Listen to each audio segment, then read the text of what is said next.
स्वागत है।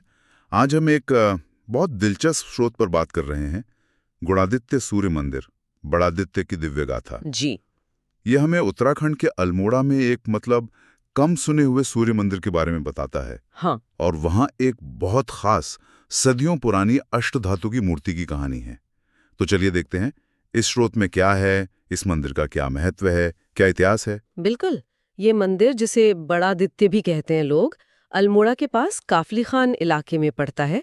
और जैसा आपने कहा, उत्तराखंड में वैसे भी सूर्य मंदिर है नहीं ज्यादा, हाँ, कमी है। तो ये अपने आप में खास हो जाता है। और सबसे मजेदार बात शायद इसकी वो अष्टधातु की मूर्ति है।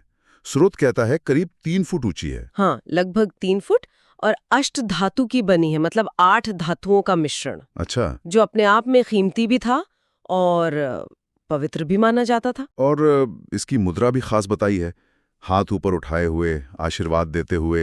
ये तो सूर्यदेव के लिए सामान्य नहीं है शायद। नहीं, ये काफी अनूठी भंगिमा है। बिल्कुल। और हाँ, स्रोत ये भी बताता है कि इसे एक बार चोरी करने की कोशिश भी हुई थी। अरे, ये भी हुआ था। हाँ, ये जानना जरूरी है। चोरी हुई, फिर वो मूल प्रतिमा मिल भी गई, लेकिन अब वो दिल्ली के राष्ट्रीय संग्रहालय में रखी है। ओह, तो मंदिर में असली वाली नहीं है? नहीं, मंदिर में अब उसकी एक रेप्लिका, एक प्रतिकृति रखी हुई है। मूल मूर्ति तो सुरक्षित दिल्ली में है। ये जानना जरूरी है उस कलाकृति की पूरी कहानी के लिए। सही बात है। अच्छा, और ये मंदिर कितना पुराना है? स्रोत में कुछ स्पष्ट नहीं है, शायद 4वीं से 8वीं सदी या 8वीं 9वीं। हाँ, सही कहा आपने। स्रोत में थोड़ा सा समय को लेकर स्पष्टता नहीं है। कहीं 4वीं से 8वीं सदी लिखा है, कहीं 8वीं 9वीं। देखिए, पुराने मंदिरों की एकदम सटीक डेटिंग करना मुश्किल होता भी है। हाँ, वो तो है। खासकर जब कोई साफ शिलालेख न मिले। लेकिन ज्यादातर मानते हैं कि ये कत्यूरी काल के आसपास का है। पर इसकी जो कला शैली है वो और भी खास है। हाँ, स्रोत में गांधारी शैली का जिक्र है, मतलब यूनानी प्रभाव उत्तराखंड के इतने अंदरूनी हिस्से में। ये तो बड़ी अजीब बात है ना? वाकई दिलचस्प है। गांधारी शैली, जिसमें भारतीय थीम पर वो ग्रीक मूर्तिकला का यथार्थवाद दिखता है, जैसे कपड़ों की सिलवटें, चेहरे के भाव। अच्छा।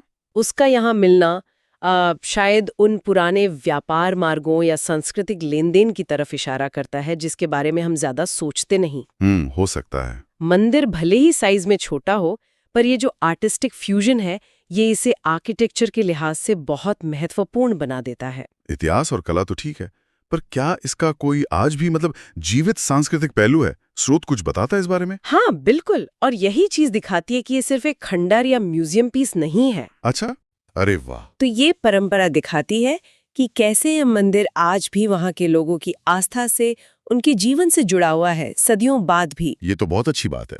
तो अगर हम इस